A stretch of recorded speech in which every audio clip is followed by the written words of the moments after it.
Welcome again. We reopen Thank you, the Chair, meeting. and good afternoon, Sarah. councillors. In regard to Watercare's statement of intent for 2019 to 22, as noted in the executive summary, they have largely responded quite well to the letter of expectation priorities. Their statement of intent has really only incrementally changed since last year, and I think that that's appropriate.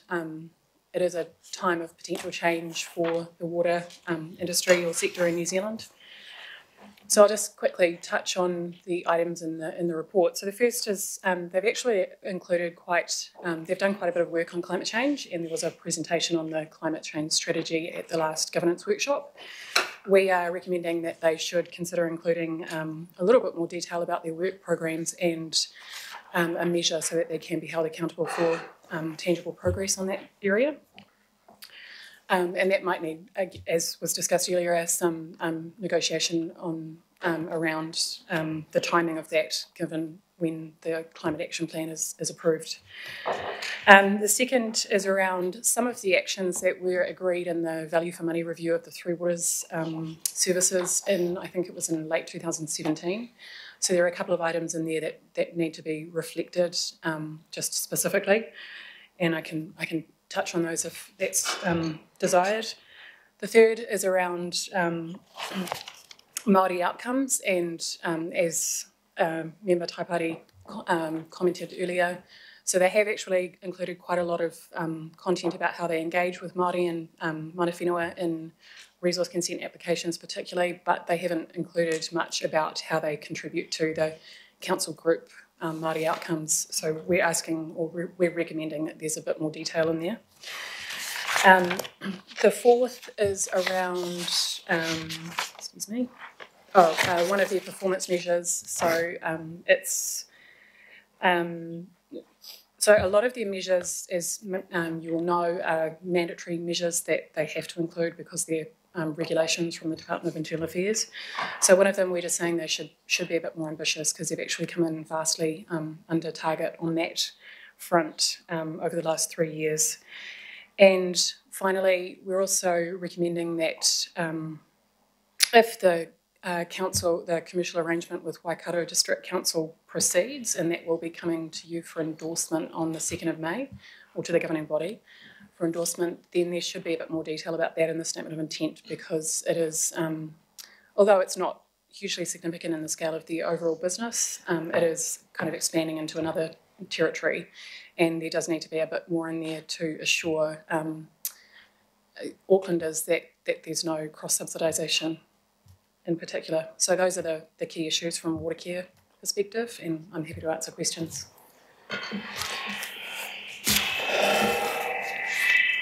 Well, it seems a fairly satisfactory report on Watercare. Are people happy? To move on. Yeah. Okay. Right. Councillor Casey. Just one bit I didn't get, and that was the dry weather overflows. And I think in your report you said Watercare should consider a more ambitious target. Why don't we tell them to have a more ambitious target? That's perhaps my that's my tone of writing. So if we want to tell them that, then I think that would be a good idea, because yeah. So yeah. The answer is yes. I support that. Even half it. Okay. Yeah. Yeah. So I have had preliminary discussions with them, and they're kind of open to considering it. Obviously, it hasn't been put to their board yet, but yes, it's when I write the letter, I'll try and be a bit more directive. Do you need guidance from us about the nature of that number, or do we just let them pick it? I think probably the best way to approach that is to let them kind of nominate a figure to start with, and then we can have a discussion if that's not ambitious enough. People happy with that? I'm going to go Councillor Darby, then Councillor Newman, and then... Just not to dwell on it too much, but I thank Councillor Casey for raising that, because the benchmark that Watercare's used is, comparative cities that aren't being ambitious anyway. So let's be the ambitious city in those water targets, because, so I endorse that. Okay. Councillor Newman. My only comment, though, would be that it would probably be appropriate to reflect on the fact that they have their consent targets already, which are pretty hard, and Watercare does work to achieve compliance with the consent targets around overflows. So yeah, we can write letters and state our position, but to cut that successful organisation some slack, the work that they do to achieve compliance reflects the fact not only are they an organisation of good stewards, in my view, but also too that they have the conditions of the consent which are set down which are operative. So acknowledge that we want to say something, but probably just to reflect the fact that it already applies, and that is the benchmark that they're working to achieve. And I'm sure Sarah knows that. Yeah, and that's why Sarah's going to be sensibly asking them to think about nominating a figure rather than us being prescriptive about it. Councillor Holtz. This is a general discussion, a general question. Are we confident that within the statement of intent that we have enough leverage to genuinely require Watercare to do what council requires, i.e. to provide for growth and to develop infrastructure in the areas that council deems important for growth? I think they've got statements in there which do express that they will, adhere to kind of council's development strategy and future urban land supply strategy. The language could possibly be tightened up a wee bit, and I can give them that feedback. I think where the kind of critical point there is actually about how we monitor that performance. And I think the point that you raised earlier, Chair, was around the integrated infrastructure planning platform as one way of monitoring that performance. Because at the moment it's not always that clear to kind of get an easy hold on how well our CCOs across the board are doing, not just Watercare. Just another quick question. In areas of collaborating on infrastructure, like St Mary's Bay, we have a very clear expectation of the shared nature of our infrastructure. Are we confident that within the SOI there's enough strength to require Watercare to, again, collaborate in a proactive way with us? Yes.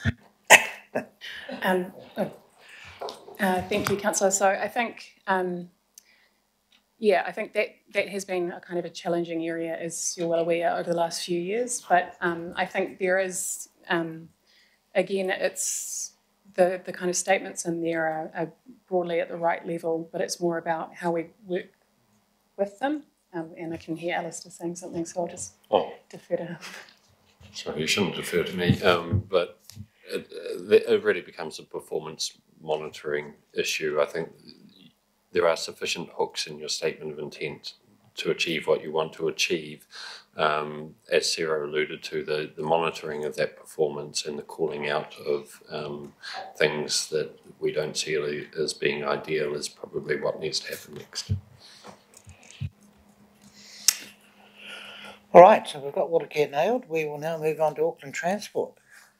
Should be over fairly quickly. Good afternoon, councillors. Yes, I'm aware that there is likely to be quite a bit of comment on this, so I will just make some introductory remarks to provide some context to the discussion. Auckland Transport works within quite a complex legislative environment, including the Land Transport Act, the Land Transport Management Act, obviously the Local Government Auckland Council Act and the Local Government Act, and this legislative framework then flows through to a range of different documents that it also has to either produce or work within, such as the Regional Land Transport Plan, the Regional Public Transport Plan, the Regional Fuel Tax Program, which we've set for them, and the long-term plan. And it's in many of those documents that Auckland Transport's detailed program of work is set out, and in a sense the statement of intent can only reflect some of that program. As you all know, Auckland Transport has a massive program of work ahead of it. But not only is its capital and operational programs really significant, but at any one time, on a daily basis, there are around 700 works happening somewhere on the Auckland Transport network. And in any given month, there could be up to around 1,500 traffic management plans that Auckland Transport has to prepare. So it's really quite a significant undertaking running this organisation. The focus of the letter of expectation that we sent to, or the Mayor sent to Auckland Transport in December, had three main parts to it. The first part was really delivering on those existing strategies and all the agreed and funded priorities, namely its capital program, especially around the regional fuel tax, delivering on a significant mode shift to public transport, walking and cycling, delivering major improvements to our safety record, especially on the roading network, but not forgetting also things like level crossings. And the other major area was around improving communication and engagement, not only with the council family and the governing body itself, but of course with local boards, businesses and the community more generally. And the other area, of course, was around its involvement with City Rail Link, which is well reflected in the draft statement of intent. I think that Auckland Transport's draft statement of intent really responds quite well to these expectations that have been set out, and it works quite logically from those strategic priorities through the work program and into the measures at the back of the document. The two main comments, and I won't go through all the detailed ones that we've put in the report, the two main comments are really around providing a bit of additional detail about the delivery of the programs, and an example of that would be where, for example, a comment is made about we'll continue delivering the cycling program, but there's very little information about how much and by when. And the other major area is really taking quite seriously some significant improvements in engagement. Now, there is some commentary about that in the statement of intent, but I think that, and we've discussed this with Auckland Transport last week, it acknowledges they can do a lot better, and they are quite willing and up for a conversation about the ways in which that can happen over the next year. So just in terms of the kind of next steps that I'd see with some of that, we've got a couple of workshops coming up. One was the workshop that was asked for when we brought the report about the governance framework review a month ago. And it could be that we transform that workshop into a slightly broader discussion around Auckland Transport's engagement approach. They also have one of their standard strategic direction setting workshops on 31 July, and that might provide a good opportunity to discuss some of the issues in a broader strategic way, such as those raised this morning by the Waitemata Low Carbon Network presenters. The final comment I'd make is that we do also have, and it's mentioned in the report in the general section, the Statement of Intent review coming up, and that will provide another opportunity to look at measures and whether Auckland Transport in some senses presents a bit of a special case in the Auckland governance framework, given all the other documents and legislation that it works within, and whether the way it does its statement of intent really suits our purposes. But with that, I know there is plenty of comment to come, so I'll leave it there. Thanks. Right. Are there questions? We have some foreshadowed amendments, well, some extras to add, which the Mayor and Councillor Simpson is moving and the Mayor is seconding. But are there questions first of... You have a question? Okay. Questions. Yep, all good. Mr. Chairman.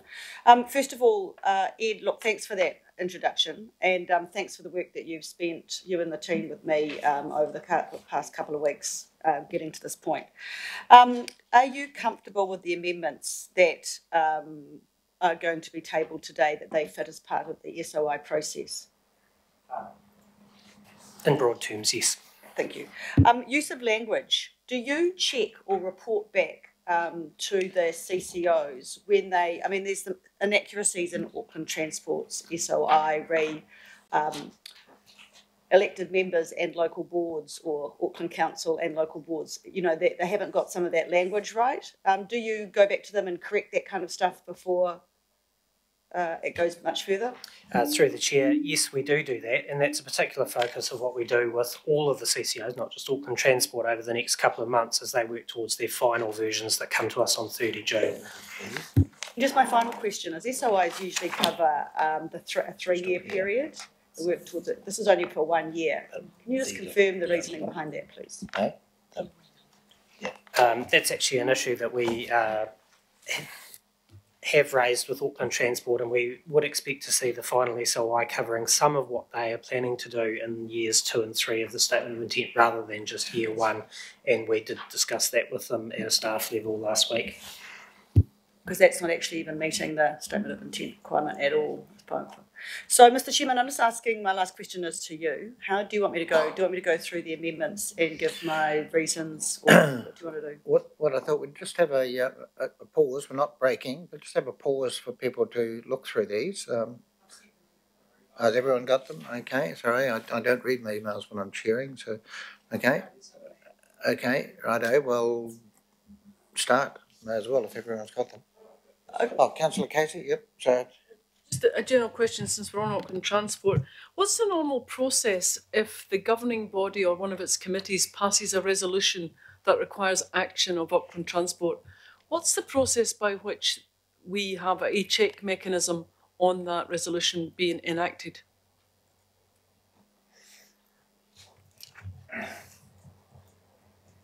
Look, from our perspective, we've got the quarterly reporting process where KPIs within the statements of intent are reported back on, and also we've just changed or amended the template that we've provided to the CCOs to also include issues contained within the letter of expectation to be reported back on. From a more general perspective, if a committee passes a resolution that requires a CCO to report back on it, if we as a team don't have visibility of that, we don't know what that report back process is, and it's probably incumbent on whoever was taking that report that got that resolution to put in place a process of report back. Sorry, I'm struggling to. When the governing body or the committee did not ask for a report back, they asked for action. My question to you is, how do we as governors ensure that action has happened? What's the process for ensuring that? I would suggest that our team be notified of the resolution so that we can raise that with the CCO and make sure that any expectation about reporting back is put into effect, whether that be through the quarterly reporting or through some separate mechanism. So there's no automatic system right now for any committee of council or governing body? I thought not, Alistair, because I was thinking of two things in mind. One is the berm planting guidelines, which never did appear in 5 years of asking. And more recently, the resolution last May that we wanted pets to be able to travel on our buses and trains and ferries, and there's been no report back to anybody on that. Thank you. So what you're suggesting is that if we ask a CCO to do something, we also ask for a report back on it. That's incumbent upon us. Yes, and look, we'll pick up those two issues and just see where they're at with Auckland Transport, and we'll contact you directly.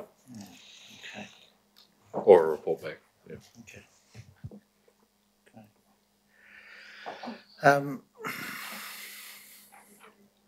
Councillors, we have those up there, and they're not actually an amendment. They've been rolled into the main recommendation. If we're going to ask Councillor Darby, who has also foreshadowed what could be an amendment, but could maybe get folded in as well, how do you want to deal with that, Councillor Darby? I'd be happy for Councillor Simpson's amendments to be dealt with first, and then come. Well, what we're doing is we're not doing it as an amendment. We're just folding it in. So this is the substantive now. And okay. So sorry. Thanks for that clarification. Can we maybe just, with the consent of the mover, seconder, accept that amendment as well? Do you want to Okay. show it? Shall we? Yep, we're just going to put it up. There you are.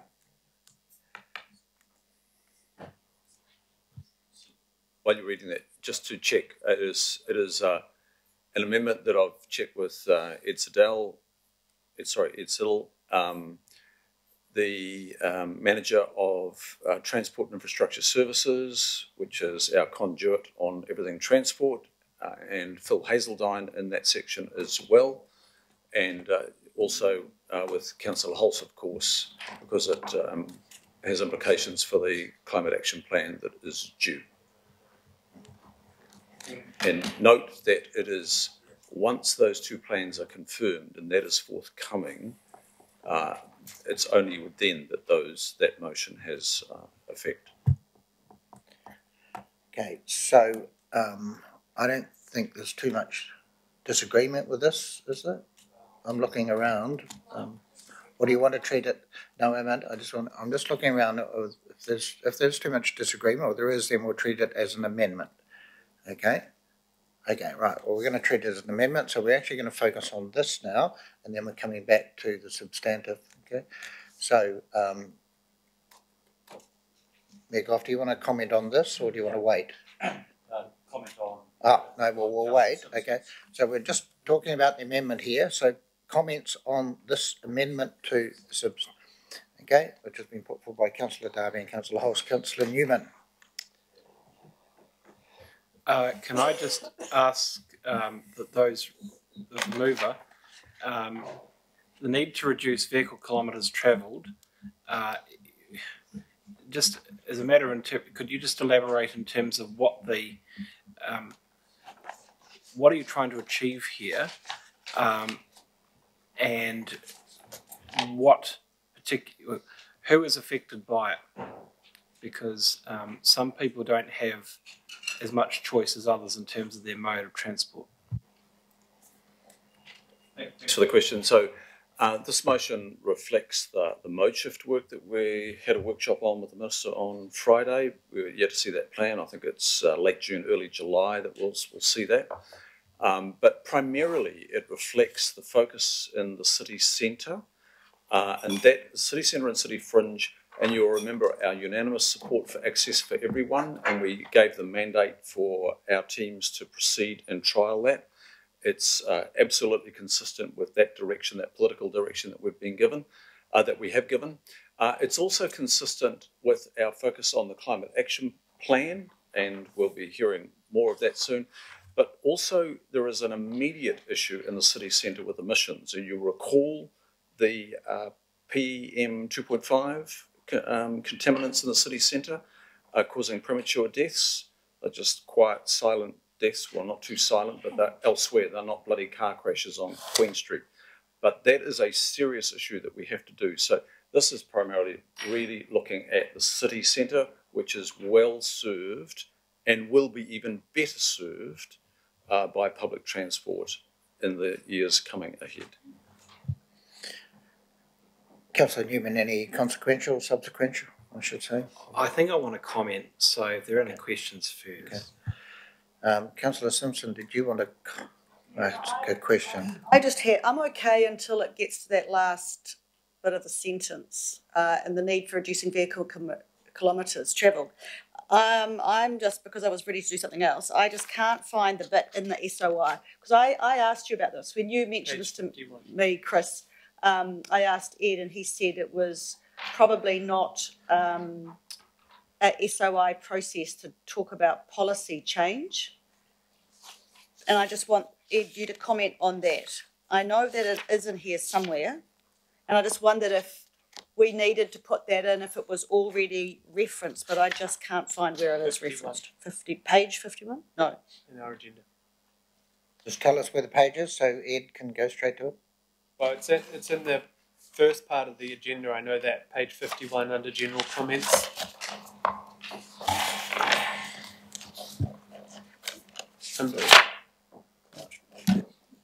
Okay, yeah. So yes, so Auckland Transport we're asking Auckland Transport for clarity around that already. So I just wondered if that was needed as a Well, sorry, Chair, it's already in the SOI, but it's around how we decouple it from population growth, because there's an assumption that how do you reduce and grow at the same time. Okay, I'm letting this flow fairly loosely, but I'm going back to Ed.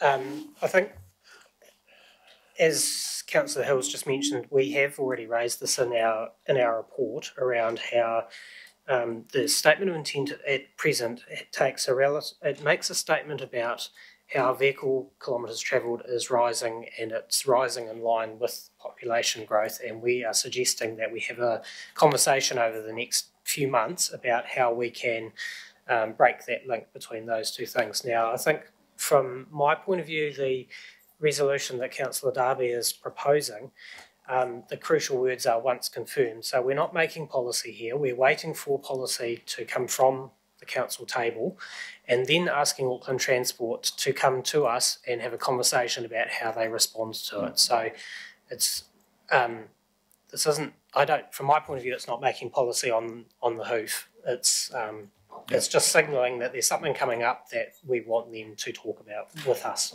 Yeah. All right. Well, I'm going to... Deputy Mayor. Yeah, I'm sorry, Mr. Chair. I was apologising. I had another place to be this morning. This is just referring to the city centre, the total kilometres travelled. That is the focus of it, because that's where we've got an immediate problem right now. And I'm as I just said, it's about that access for everyone work that we've committed to, and the emissions challenge that we've got right in our face right now. So, with that, Mr. Chair, clarification, kilometres travelled and emissions in the city centre would absolutely make it very clear. Okay. I'll put that in the city centre. And Councillor Simpson again. One more question. Will that also look at people coming in by vehicle? Because obviously if they're working, I mean, they've got to get in, don't they? So it's just actually with, I'm just trying to figure out, because one of the problems I have with Auckland Transport is sometimes they deal with this bit and they don't deal with all the bits that influence on the outside. So as you will see when I go through some of my other amendments. So if they're going to have a strategy for reducing vehicle emissions in the CBD, will it have some influence on those coming into the CBD? Or is that part what you think the strategy will tease out? I want to be careful with having a to and fro, but we are talking about a network of transport. So it's not like it's a ring fence, but that is the focus, as the Deputy Mayor's asked for clarification, is that focus. But of course, you are dealing with network movement, so there will be connections radiating outwards.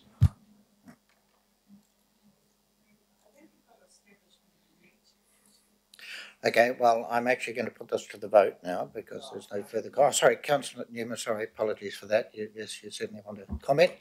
Yeah, thank you, Chair. I mean, part of the issue, I mean, it's one of the questions that I raised of Ludo Campbell-Reid, of those who do commute into the CBD. Who are they? What was their origin? And what is the opportunity for them in terms of their mode? And what is the modelled risk of displacement as opposed to shift to mode share? And that information still isn't back. So I would be frankly more comfortable voting for this if there was simply a full stop after action plan on the third line, because VKT to me is a concern, because I think there are potential for unintended consequences here whereby we pedestrianise parts of the CBD, but the cars will still be driving. We know there are more cars on the road because there's a lot more growth. They'll just be driving somewhere else. So if the mover would be prepared to make that amendment, I can support it, but not in its current form.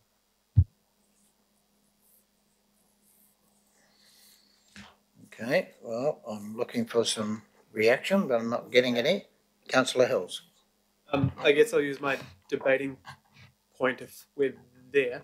Yeah, just comment, and Yeah, if you've got a comment. question. So this is not controversial at all. It's exactly what we say in the Auckland Plan. It's exactly what the Unitary Plan was designed for. It's exactly why we unanimously supported the A4E and everything in there. It's in Auckland Transport's work already. The Auckland Transport SOI says Auckland will only be successful in delivering on its Auckland Plan outcomes, which we all supported, I think, when Auckland vehicle kilometres travelled is growing at a slower rate than population, public transport is growing faster than both, and deaths and serious injuries are trending towards zero. We all also supported unanimously the 1.5, which was a big deal when we did it.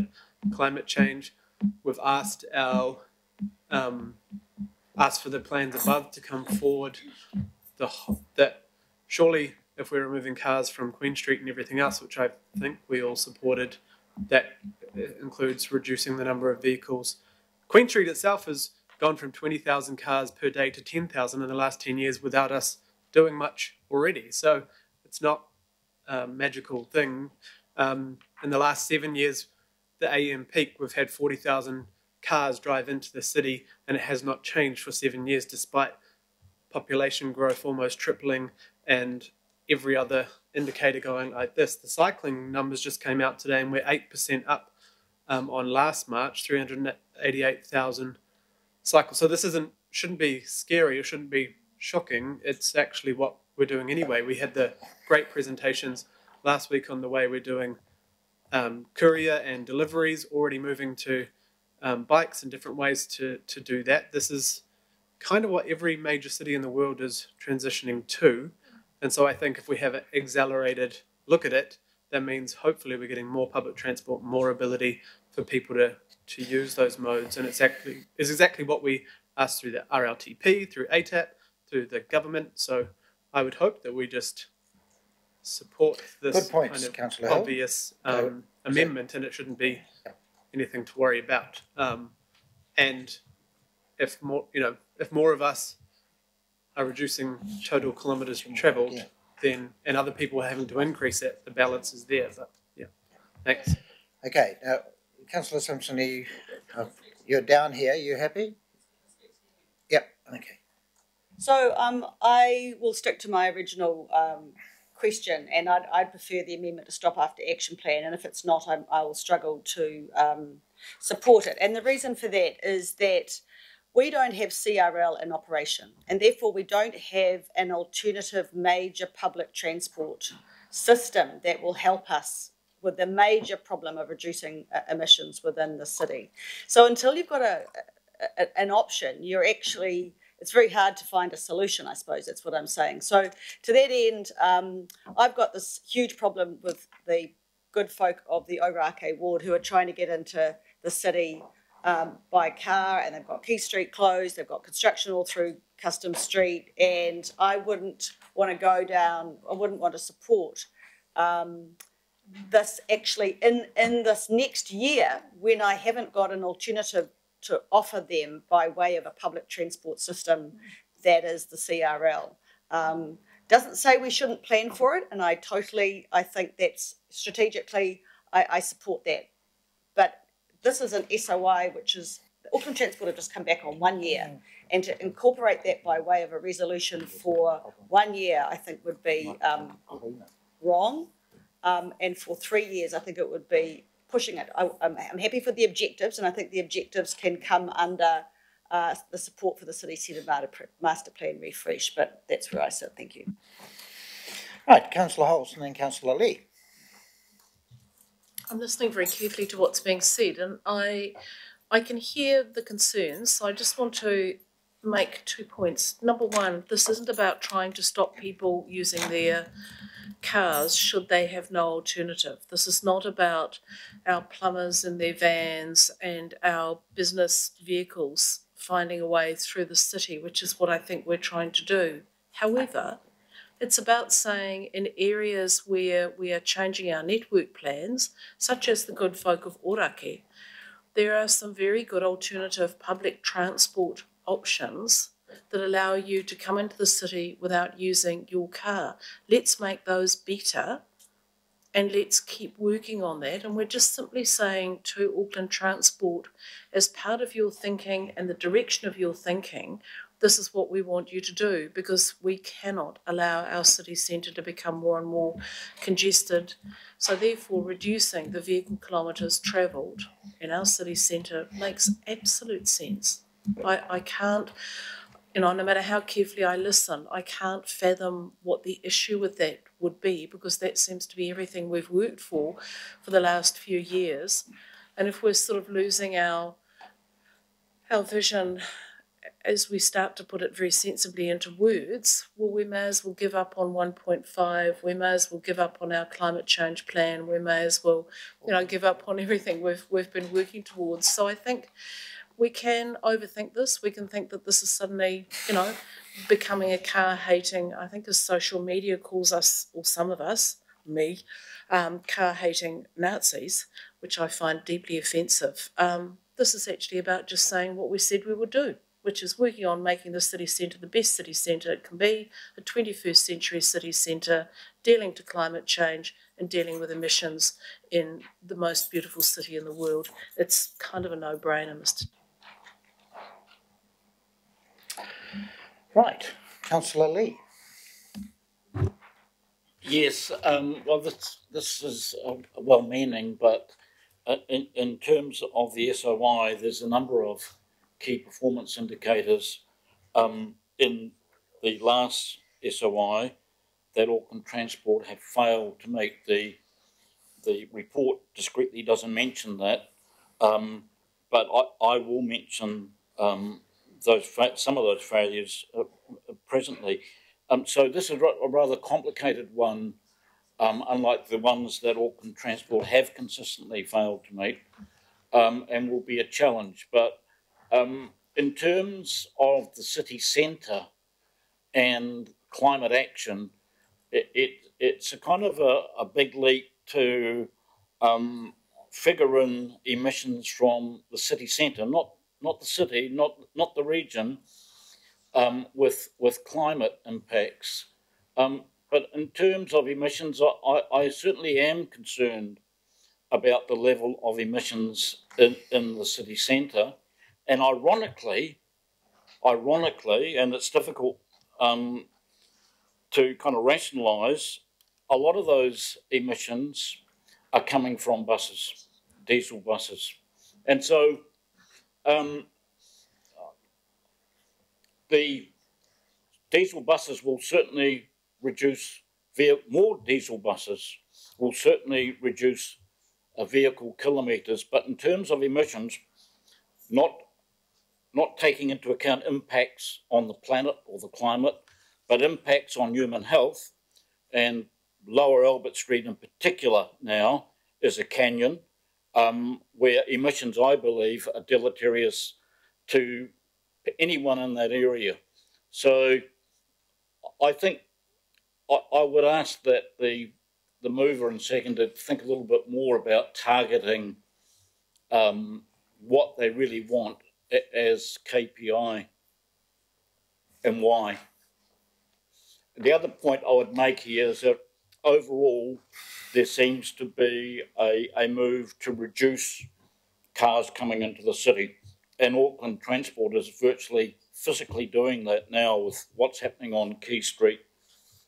However, what we need to do as public servants for Auckland is to incentivise people to use low emission public transport.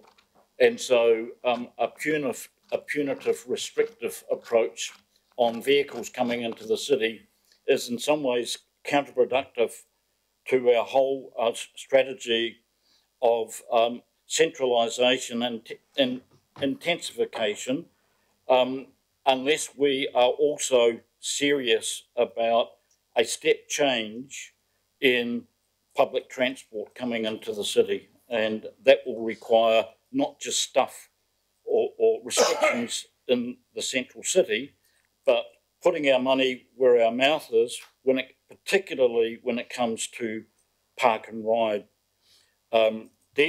Electric buses, somebody talked about that before, Waitemata climate people, fine. I think we should be putting perhaps a KPI in there to try and encourage electric buses in the city. I'll leave it at that. Okay, right. Well, I've looked at the mover and seconders. Okay. Look, no, it's an amendment, so I think I did speak, but I thought it was a pretty Depends who you are. Yeah, I'll stop there. I thought it was very tame. This.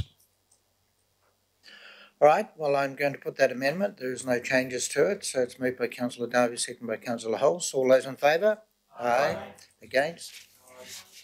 It's been carried, so that will now go into the main substantive. And whoever wants to record, sorry. Yep. So Councillor Newman, Councillor Simpson recorded against that. Right. So we are now putting that into the substantive. Now, Councillor Simpson, do you want to speak generally to the theme of your changes, or the changes you and the Mayor have happy with? Which, by the way, I'm happy with. I do.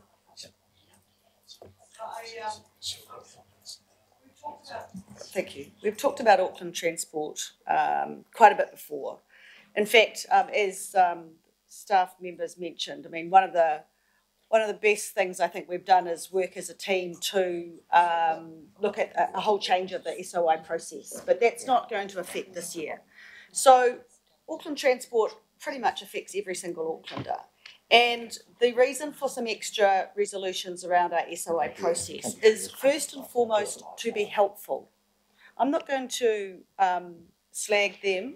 I'm actually trying to put these up so that as the governing body, as the shareholder, as the person, that the group of people that Auckland Transport are responsible to, that we are helpful in helping them direct what we want them to do.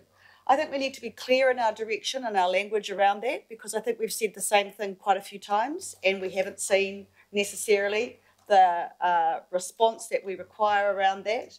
And I think also we need to give Aucklanders a bit of hope that when there is an issue with Auckland Transport, that we do indeed put the control into council-controlled organisations, especially with one of our largest, Auckland Transport.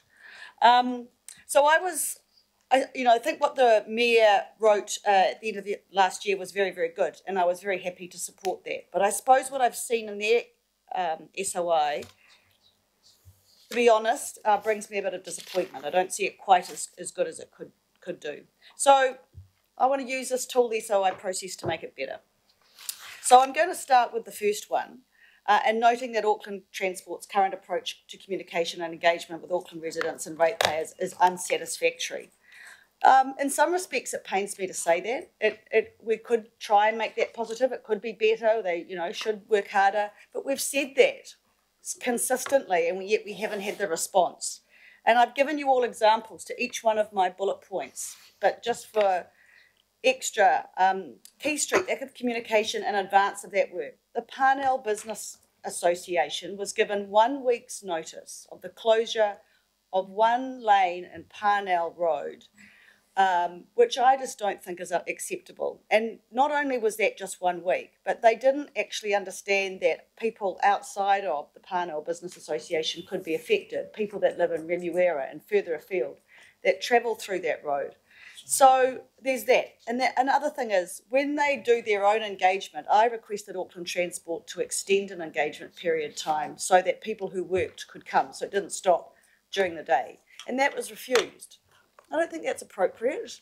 I think that it's not unfair that Auckland Transport have a drop-in session so that people who travel by vehicle or public transport and arrive in their destination after working hours should have some time to be able to go into that. The second one is the current approach to communication engagement with ward councillors on the no surprises expectation. We should absolutely have got notification that public transport fares were going up, and we didn't. So I believe that that's not unfair in that statement either. I think we need to request Auckland Transport be more specific about their work programs, noting where and when work projects will occur, and the evidence to support that work and impacts to key stakeholders. It's not right that as councillors, we can only hear about some of this work from other people, especially when they're major works impacting, major parts of our ward. I'm not prepared to sign off an SOI that is vague. Public meetings. Look, you probably would have heard some media around Auckland Transport not going to a public meeting last night in my ward. Look, there's lots of reasons around that, but I actually think that if a local board resolves for Auckland to have a public meeting on something that is obviously a big issue in their ward, or if a councillor thinks that there should be a public meeting on a big issue, that Auckland Transport should send someone along to be present at that meeting. Request Auckland Transport to provide feedback on the results of public consultation. Look, I think it was Ed, you mentioned right at the very beginning, this is a very unusual CCO in so much it's governed by a number of pieces of legislation. So, for example, on the bylaw, they are actually going out to consult over and above that bylaw. But we should have a copy of the results of that. They don't have to do that necessarily by legislation, and I think what we are asking here is that we do get that feedback, so we know what people in our ward actually think. Engagement materials. Look, with the best will in the world, Auckland Council obviously don't put anything out for engagement that they don't think is good. But actually, if they ran that past us, I think we could put a bit of an extra political oversight over some of that stuff. I've got some really obvious examples in my ward, and I know speaking to other councillors that they have too. I'm not wanting to slow the process down here. I think we've got to play our part too in responding pretty quickly around that. Progress reports on resolutions from the governing body. Councillor Casey, you've brought that up already. I think it's pretty tough that we have to wait, or we have waited over a year to receive a response back from Auckland Transport on something that we have resolved for them to do. So to that end, I think that it's only fair that within the first quarter, that they know that they should, they mightn't have done too much, but that they could at least work towards giving us some update as part of that quarterly, their quarterly updates to us as the governing body. Now, the next big pile of things is something that I absolutely agree we've all got to spend a bit more time on. And I'm not going to go through them all now, but I think that actually we actually have to hold our hand up and say that, some of this might be our issue. We have to give them the direction, and we have to work collaboratively ourselves and find some resolution. We need to hear that if they've got concerns around things, what they might be, so that we don't set expectations that are going to be tough for them to deliver. And I think having a workshop or a couple of workshops, as Ed has alluded to, will be very valuable for them and for us, because it might seem obvious to us that they should do X, but actually if they're in that room at the same time and they've come back with some concerns, we can toss that around and come to a good place. So to that end, once a lot of that is done, I think that will make our statement of intent with Auckland Transport a far stronger and better document, because I want Auckland Transport to do better. I really do. They do some fantastic stuff. Richard, you're always going on about extra statistics for public transport or cycling, whatever. Fantastic. But we're here to help them do that which isn't being done very well, much better. And there wouldn't be a day goes past that you don't meet someone who's got a bit of an issue with Auckland Transport. So let's help them. I've been incredibly impressed with the Chief Executive and his willingness to try and understand exactly where we're coming from. And I think that we need to help him. We need to help him lead Auckland Transport to a better place, an even better place than where it is now. Because at the end of the day, I don't believe necessarily that Aucklanders have a lot of confidence in Auckland Transport, and it's our job to help them get that confidence back. So let's collectively support these amendments and do at this stage of the process so that they have a chance to respond and talk to staff over the next few months and actually make their statement of intent something that they are proud of and we are proud of, and that Aucklanders can be proud of too. So I urge you to support them. Thank you very much. Right, thank you. Well, as you can see, folks, fairly prescriptive, but anyway, relatively harmless, I would suggest. Councillor Lee. Yes, I agree with the sentiments of Councillor Simpson. When the managers, when the chief executive, when the chairman, and when the directors decline to front a public meeting in St Heliers, of all places, I think we, because they're frightened for their physical safety apparently, I think we have a real problem on our hands, and I think all of the blame shouldn't go on the CCO, which is not performing as it should, but we also have to lift our own game in terms of our oversight of Auckland Transport and what it's doing in Auckland. And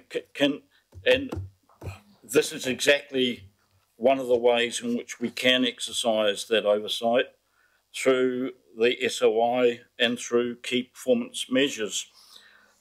The only measures we can measure, if you like, are the ones on the first column in the officer's report on page 109, which is the KPIs of last year, 2017-18.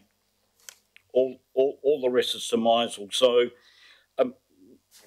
we just can't go brushing over last year's performance and move on to the next year and the year after and the year after without analysing what the hell went on last year, because there's not that much in the report to tell us what went on.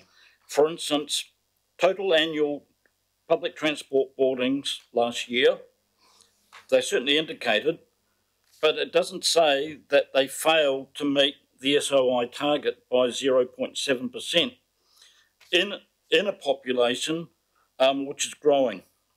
And with the fuel tax, maybe that didn't have an impact by then, so we'll take that back. But with a growing population and enormous amounts of money, almost 2 billion altogether, 0.7% for PT. In terms of rail boardings, let's look there. 20.15 million, 4.3% under the SOI, and our SOI targets, KPIs are modest, and I'll talk about that. Ferry boardings. This surprises me as a ferry user, a decrease of 1.2%. Cycleways or cycling, for the central city, we just discussed, below target by 8.5%. So cycleways, actual cycleways were meant to be 6.5 kilometres, 10 kilometres, but only achieve 6.5 kilometres. And so it goes on. And then there's the fare box return on public transport. And I don't believe we're getting honest data in regard to this. From the cost of PT, the operational cost of PT, which is 480.235 million for rail, bus and ferry, we've only had about 118,585 in income, and that comes out around about 34%, not 45.2%. Rail is 36%, which we contrast to rail in Wellington, which is just 49%. What these things indicate is that the CCO is not performing as it should, and it needs to lift its game, and so do we. And until we until there is some sanction or some enforcement, if you like, of the KPIs, the situation is just going to go on. One good thing, and let's give Auckland Transport credit where it is due. Last year, we only asked them to have 85% satisfaction with public transport, and they achieved 91%, which kind of says a little bit about us, doesn't it? So what are we going to do next year? Back to 85%. Now, if we are trying to incentivise cars out of the central city, which I understand is the real meaning of the resolution just passed, we have to have people who are satisfied with their public transport. And 85% is mediocre. We need to ask for more than that. They've achieved more than that. And so we need to lift our expectations. There's a whole lot of indicators where Auckland Transport have failed, and the collective failure adds up to a CCO which is not just very unpopular, let's be frank, but is not performing, and it's vital for Auckland that it does perform. Thank you, Councillor Lee. Councillor Filipana. No, thank you, Chair. Can we get the resolutions moved down, please? Because I'm just crossing off the ones that I won't be supporting.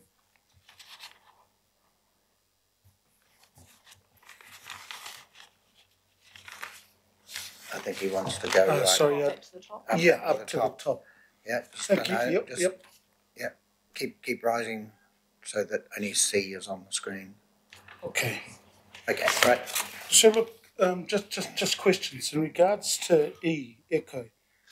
Are there any issues in regards to noting where works projects will occur, as in that make its statement of intent more specific about its work program? Is that placed somewhere else? I mean, the statement of intent will be obviously clear, concise, but is that placed anywhere else in the document, and are we repeating ourselves? Through the chair, I think the intent of that resolution is actually consistent with what we're recommending in the report around providing greater detail and specificity. I think that would be a conversation that we could usefully have with Auckland Transport about the level of detail they provide, because we could be going down a rabbit warren of detail that shouldn't be in the statement of intent. However, as I indicated in my introductory remarks, for example, about the cycleway program, where it says we will just continue to deliver the cycleway program, I think there is scope for providing a bit more detail than that. Okay, and I think also ATAP, NZTA, has a little bit to do with that as well. Yeah. So, Chair, when we end up going through, because obviously the way it's put in there on the agenda, it's going to be part of the substantive. So I just need to end up the process for me to vote against some of them. Instead of me, I just let you know, or I can just come over and tell you which ones I voted against. I think after the vote, just come and say which ones you voted against. Yep. Sweet, thank you. Mayor Goff. Thanks, Mr. Chairman. There are two things that have concerned me in very recent times about Auckland Transport. I acknowledge that in many respects they do a good job. I think the public satisfaction with public transport up in the 90s is fantastic. I think that we're about to lift the engagement to, or the use of public transport trips to 100 million in the next couple of months, I think is great. I think the way in which they brought in the bus network was excellent. If you compared Wellington, you realise just quite how effectively Auckland Transport has operated. So this is not a general condemnation of Auckland Transport, but it is a focus on their readiness to be accountable. And the two things that worried me, one was a statement by a leading person in Auckland Transport to a meeting last Friday that a number of councillors around here were at, which basically suggested politicians should keep out of the debate and keep out of the decision-making on transport issues, which is tantamount, in my opinion, to saying just remove the democratic aspect from this. We know best, and we will do what we want to do. And I raised my objection with the individual who made that comment, and that many of you heard. The second thing is the failure to turn up at the meeting last night. If there are 600 people that turn up at a meeting, everybody around this table knows that there is a hot issue that people are in strong disagreement with. Now, Councillor Hulse and Councillor Cooper went with me to Orotia when there was an issue about where Watercare was going to have their water treatment plant. We fronted up. Yes, potentially it was hostile. There were hoardings all the way down the road. There were hundreds of people there. But we dealt with it because that's our job, and we did it alongside Watercare, another CCO. On Takapuna, Councillor Darby and Councillor Hills and Deputy Mayor was there actually. And, you know, that could be defined as a hostile audience. There were people that didn't want what council was proposing, even though a poll showed a majority of people in their area did want it. But that's what you do, you front up. Now, under the legislation, Auckland Transport is set up as an arm's length organisation that makes its operational decisions independently of us. That's the legislation we live under. We can't change that. Government could change that if we were of a mind to push for them to do so. But that changes the responsibility from us to the CCO. If they're making the decisions, albeit operational, they've got to front up and be accountable. Otherwise, there is no accountability. And there has to be accountability when it comes to issues that are important to local people. And the issue of the safety changes that were being made obviously was of concern. I'm not saying that AT is entirely wrong about that, but what I am saying is that AT has not lived up to the expectations I put in that letter of expectation on your behalf. That set out very clearly that they should develop strong community engagement programs. They should provide evidence-based analysis for their decisions. It talked about working collaboratively with ward councillors and local boards to identify safety projects, to deliver outcomes, and it talked about a sophisticated approach to engagement to help communities understand the need for change. Not turning up is not a sophisticated engagement. It's no engagement at all. Now, I know they're running a submission process, and good on them, and I know that there are ways of getting your voice heard, but they should have been there. They should have been there because by not being there meant that they didn't want to hear the message. Now, it's up to the chair of that meeting to ensure that people behave with due respect. I don't expect officials to go along to be abused, but I do expect them to go along to be accountable. And despite putting this stuff in the letter of expectations, there are two clear examples that I've just given you that shows that they are not taking that on board. And they need to take that on board, which is why I'm supporting Councillor Simpson's resolution, because I think we need to have a workshop on this and eyeball them about their readiness to be accountable. If they will not be accountable under the legislation, then we've got to talk about a change to the system by which we operate our CCOs. And that requires government legislation. I don't know whether that's a good idea or not yet. I've got an open mind on it. But in the meantime, if we say this is what our expectations are and they say they'll meet it, then rightly we should expect them to do so. So I think we need to get them along to a workshop.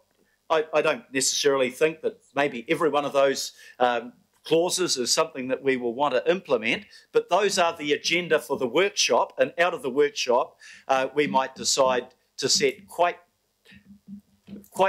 different and maybe much stronger resolutions that would bind the CCO. I don't think it's satisfactory.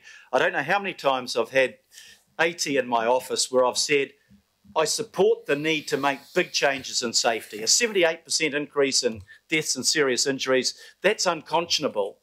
But I've equally said to them, whenever you do something, do two things. One, demonstrate you've got the evidence to to support what you want to change. And two, make sure you carry the public with you. They are not a dictatorship. They are accountable to the people as we are. They need to show that they've listened to what the people are saying. And if the people aren't agreeing with them, either they haven't got their message right, or they haven't or that they're doing the wrong thing. So I think that they've got to just learn to front up, to listen, to respond, and to justify their position. Because the feedback I get is, you know, AT and sometimes about some of the other CCOs, they're arrogant because they're not elected. They don't care about what we think, and therefore they don't need to be responsive. They do need to be responsive. This is one of the mechanisms for making them responsive. And if this isn't working, we've got to make our directions clearer and tougher, and that's what we should be doing. Thank you, Mayor. Right, before we put this, because we just need to, no one else wants to speak, so Councillor Hills. And Councillor Watson. Through you, Chair. Generally, and I worry this is, you know, just an exercise beating up on AT, but actually, some, you know, most of these resolutions are pretty fair, and we would want these things anyway. One I will not support is around, the current approach to communication engagement with ward councillors on the no surprises expectation is unsatisfactory. I would say my personal view is I get a very satisfactory service from Auckland Transport on that respect. So, you know, maybe if the resolution was consistency, that would be best.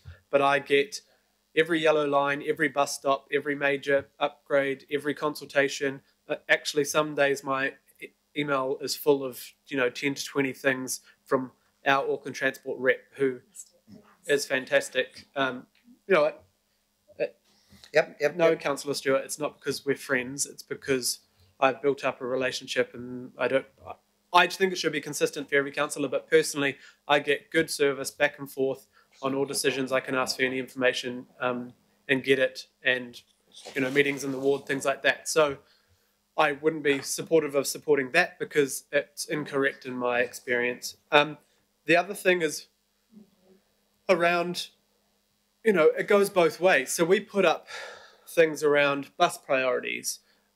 We ask for 10 kilometres of cycleways, but then people around here are out in the paper getting angry around the cycleway, or getting angry around a new bus lane or transit lane when we've asked for it in the SOI. So we can't ask them for one thing and then get angry about them at the other. We unanimously supported the speed decision and around the safety improvements. That was all of us. And I remember, you know, Councillor Darby at the time saying, was that unanimous? And it's written down unanimous. So when they go out there and they speak out and they support these things and think we're behind them, and then we all turn our backs on them and speak up and speak out, that's the awkward thing, because then the community think that we weren't behind that decision. So that's the difficult thing. As far as I'm seeing on the public transport figures, they seem to be above. We're reading the March, the March papers. It says they're above their SOI expectations on transport, public transport fares. Patronage. It's a long day. But yeah, so I just want to say, you know, these are generally supportive, but we find it easy to pick on them. They're doing 130,000 jobs every 6 months across the city to try and engage us on every issue and get feedback back and forth. I think this city would grind to a halt, and we're already getting annoyed at other things grinding to a halt with NZTA and with other, you know, big projects that we want happening. So we have to be careful that if we're asking for intensive consultation with all of us back and forward, which obviously would mean our feedback has to be included and come back to us, hoping our feedback's included, we need to be careful. So of course on big items, and Councillor Simpson is right around Quay Street. She feels her community wasn't rightly consulted, although we had made that decision twice around this table to support that. And there's 16 trenches in the road that you can't drive over at the moment anyway because they're building a seawall. So the argument is how you do all these things in a city that's constantly under construction and keep everyone happy. But there is a lot more they could be doing, a lot more they can explain up front. I remember in Councillor Fletcher's ward, the Mount Eden bus lane story. That is a crucial link for the amount of buses going there, but they only came up with the good stats during the conversation to show the numbers of people using buses compared to cars. So they should have come forward with that kind of thing at the beginning, and then it wouldn't have been so tough on that community and the confusion going around. But yeah, it does go both ways, but I definitely will not be supporting D, because I get a really good service, and I feel our local board get the same person back and forth as well. So the general thrust is all right, but I just don't want it to be... Yeah, and the other thing on public meetings, it is hard. If the CEO wants to make the decision, or whoever made the decision not to send their staff in, you know, we've seen Ollie come in here with the stats. We are really getting high numbers of verbal and physical assault. So it's around supporting, you know, I don't expect that would have happened at that meeting. Never.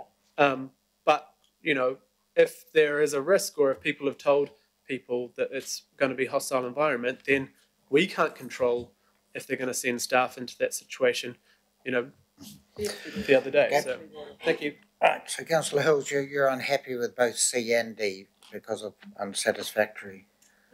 No, the That D with ward councillors, because my personal so not C, just D. Yeah, because there is issues. What you're saying is you want consistency. Yeah, the consistency, and I've said that before in workshops and through the governance framework review. I've always had a good service from the Auckland Transport staff back and forth, but it should be for everyone. So an alternative would be, which would be nicer, would be inconsistent. But anyway, that's up to the mover and second. I would have thought inconsistent could be better than unsatisfactory. Yeah. I just think unsatisfactory is a bit strong. I'm happy with inconsistent if the mover of the resolution supports that. Because sometimes it's good and sometimes it's not. With respect, we're cross-purposing. I put notes underneath each of my resolutions for you to understand what framed my resolution. What framed my resolution for that particular point was the fact that Auckland Transport raised public transport fares without us having advanced knowledge. That was the frame for that. It wasn't our individual ward liaison people. That wasn't the reason for that resolution. But the resolution as worded doesn't say that. It makes a general point. And I think that the way around that would be to say inconsistent, because sometimes their communication is good and sometimes it's non-existent. It's still critical by saying inconsistent. So. Yeah, it is a debating point anyway. For the workshop in any case, which is what we're doing.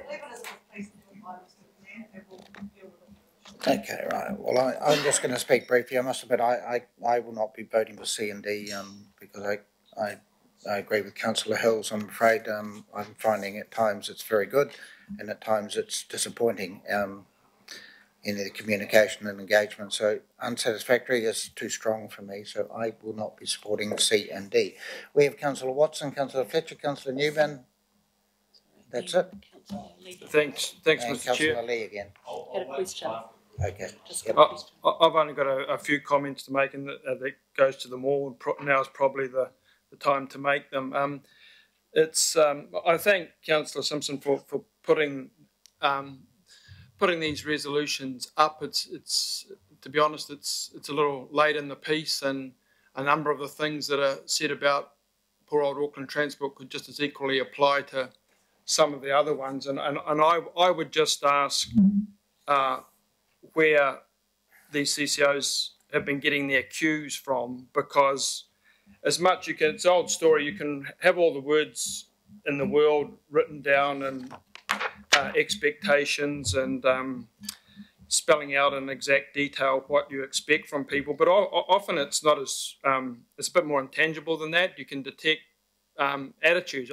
Some of the CCOs I find, Watercare for instance, incredibly businesslike and respectful, and if you go to them with some complaint, they're onto it straight away, and it's not personal. It's not because I've built up a good liaison with whoever it is, it's presumably because of the position I've got as representative of my community, and I appreciate that. With some of the other people, to be honest, their attitude is bordering on the disrespectful. Now, Auckland Transport, I actually have a bit of sympathy for them with respect of the public meeting attendance. I saw one up in my neck of the woods where the behaviour at the meeting was appalling. It was absolutely appalling, and had these poor bods from Auckland Transport who were fronting up there, trying to be helpful, trying to be detailed, and they were just getting shouted down by some of these ignorant slobs that just were, saying the first thing that came into their mind. The fact that what they ended up doing as a consequence of their meeting has been the best innovation on the Whangapraoa Peninsula that was opposed by the sections of the local board to try and stop the dynamic landing proposal going ahead. But the behaviour was such, and I know it from myself, that on occasions that, it is a borderline call to be up there putting up with that sort of rubbish. I think it could be dealt with I think the Mayor alluded to, with respect of, some sort of notion of what has to happen at public meetings. Certainly not turning up. That's the worst thing you can do. But the meetings do have to be run strictly, and people do have to be asked to behave in a reasonably respectful way. And all I'm saying is that's not always the case.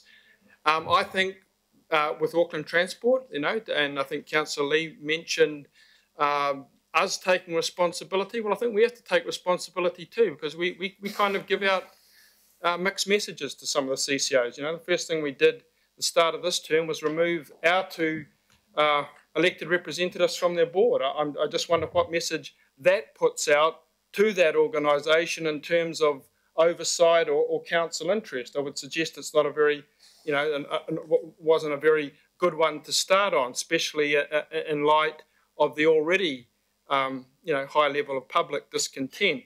So I think this is a good move because it's signalling to Auckland Transport and hopefully to some of the rest of them that people aren't really happy with aspects of their performance.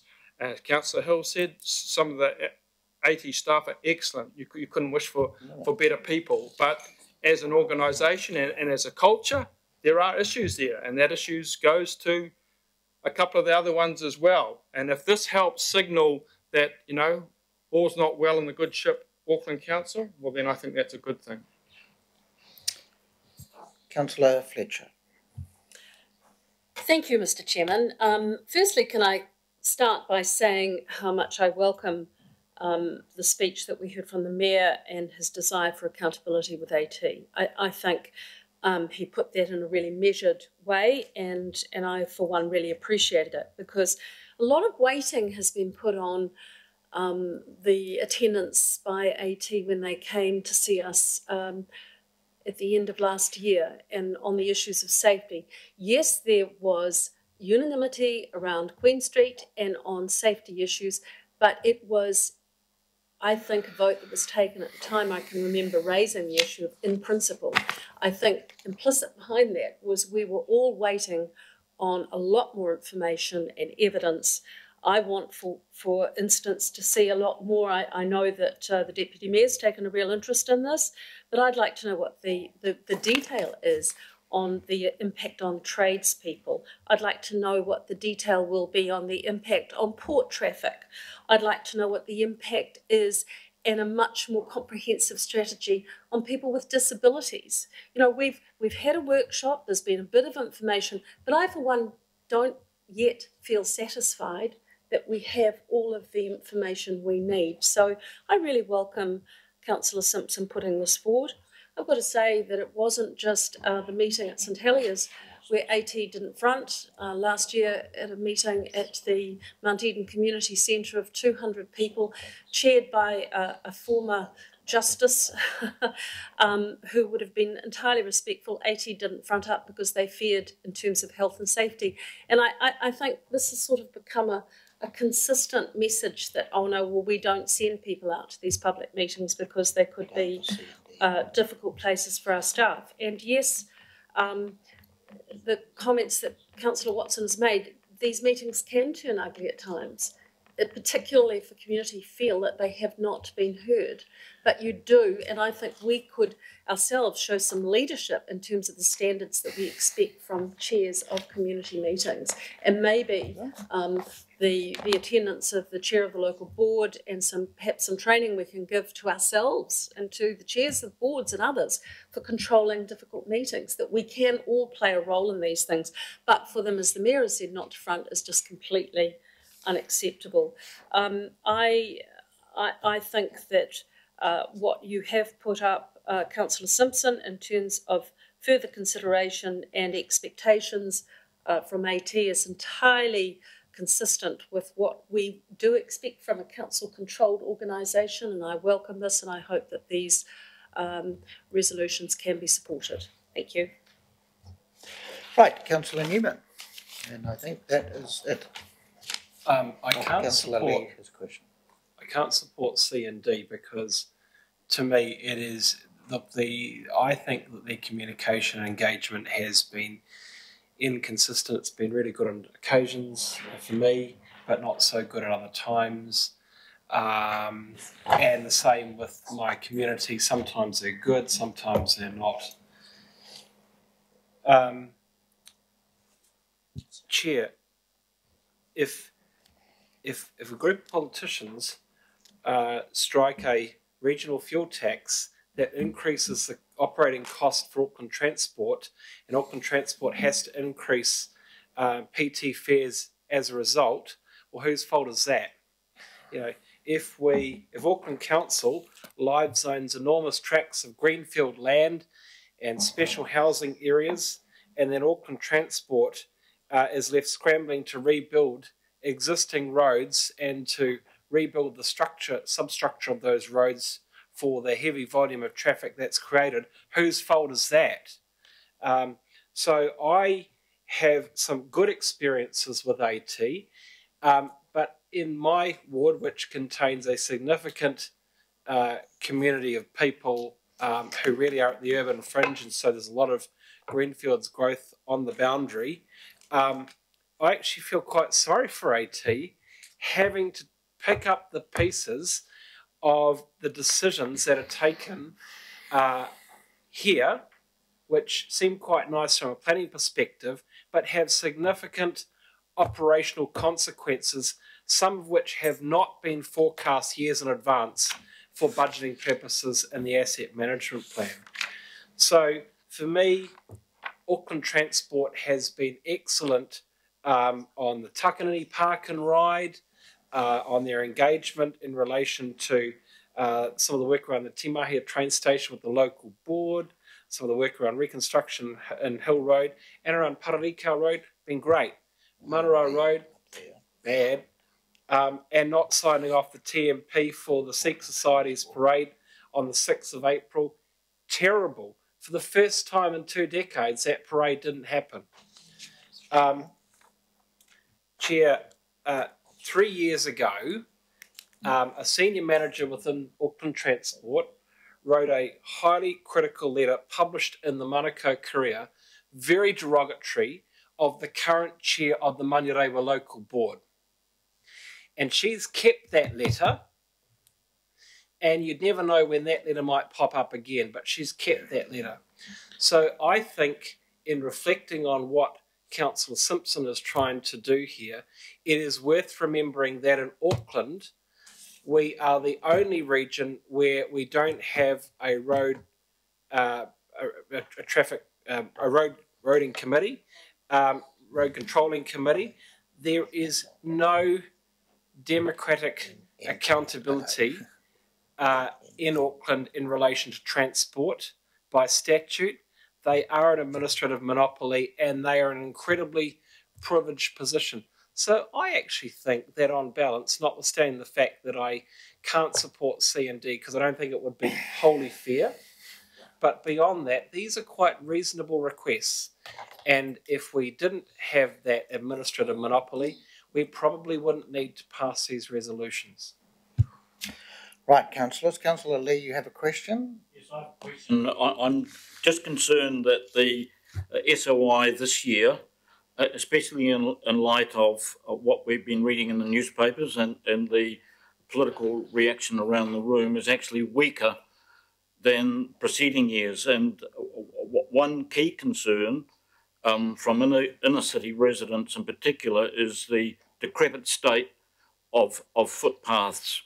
And according to Auckland Transport itself, in its August board report, only 56% of people express satisfaction with the state of footpaths. And I believe that was a metric in previous SOIs, and I believe the state of the road and state of footpaths needs to go back in to the SOI.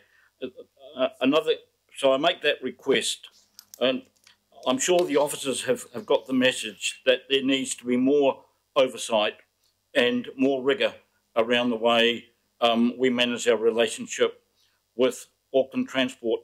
Another concern I have relates to public transport, which is a key part of our effort, our financial investment, and that is the fare box return. Whether you like that metric or not, it's a requirement.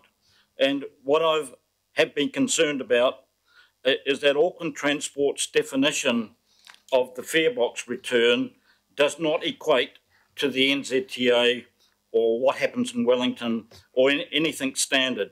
By any way I can work it out, the real fare box return is significantly different from what they are stating. And I would ask officers if they could resolve those differences to my satisfaction. Okay. I'll make those two requests. Questions there.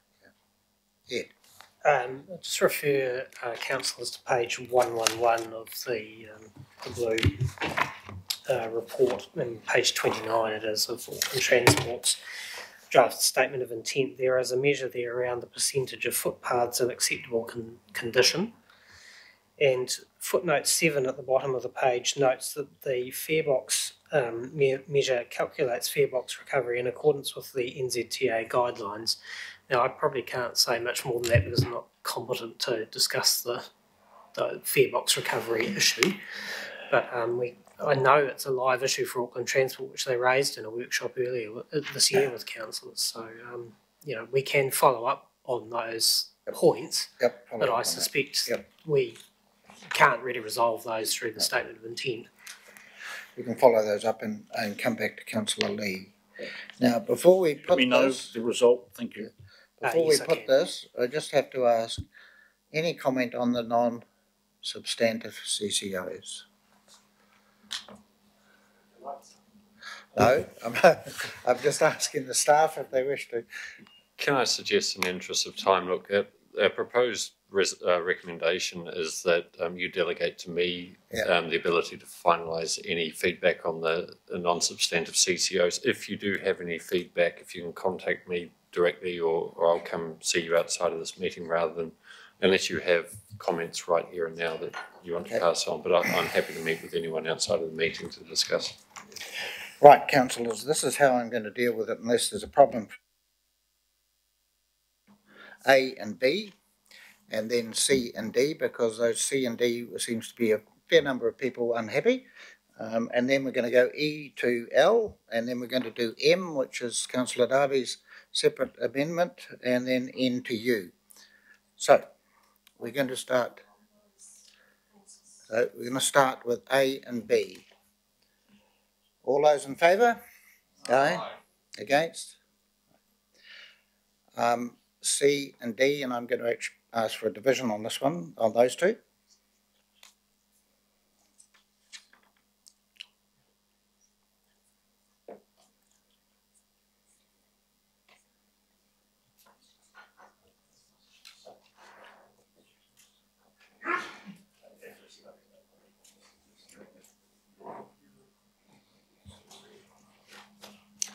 Thank you, Chair. A division has been called on clauses C and D.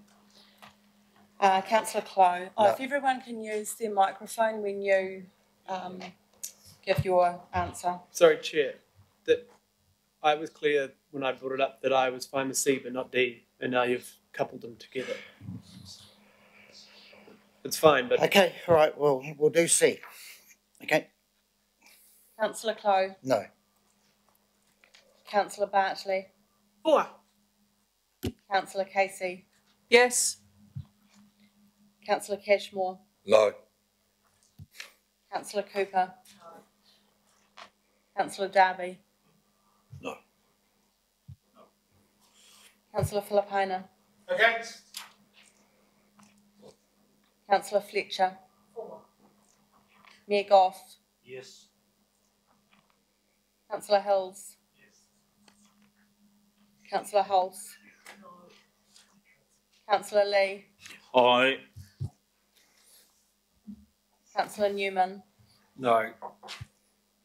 Councillor Simpson, Councillor Stewart,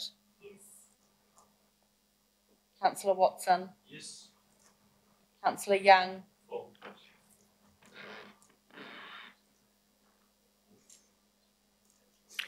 Okay, so that's carried. Right, we're going to do D, same by division, please.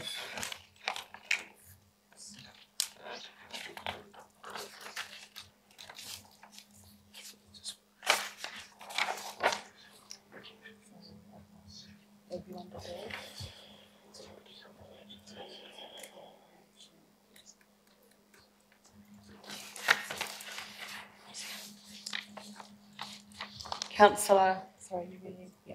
Councillor Clow, No. Councillor Bartley, For. Councillor Casey, Yes. Councillor Cashmore, No. Councillor Cooper, Councillor Darby, Against. Councillor Filipina, Against. Councillor Fletcher, Mayor Goff, Yes. Councillor Hills, no. Councillor Hulse, Councillor Lee, Aye. Councillor Newman, No. Councillor Simpson, Councillor Stewart, Councillor Watson, Yes. Councillor Young,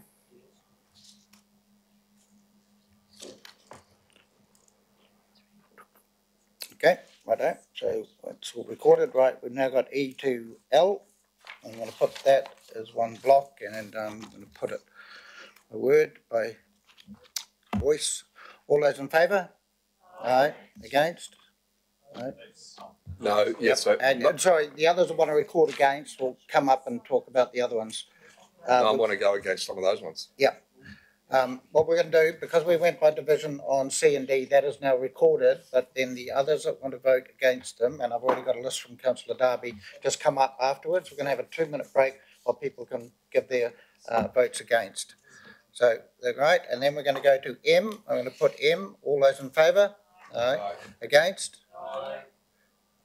I'm going to take that as taken because we obviously moved it before, so that is passed, and people record. And then we've got N to U. I thought it was U, it's Q. N to Q. All those in favour? Aye. Against? Right. All good. Right, we'll just have a 2-minute break just so people can come up and record. Yep. what do you mean further up? Sorry. I'm jumping, I agree with you. Do you want to come and look at it on the screen rather than, because everyone's going to be. Okay, just one moment, please. So, sorry.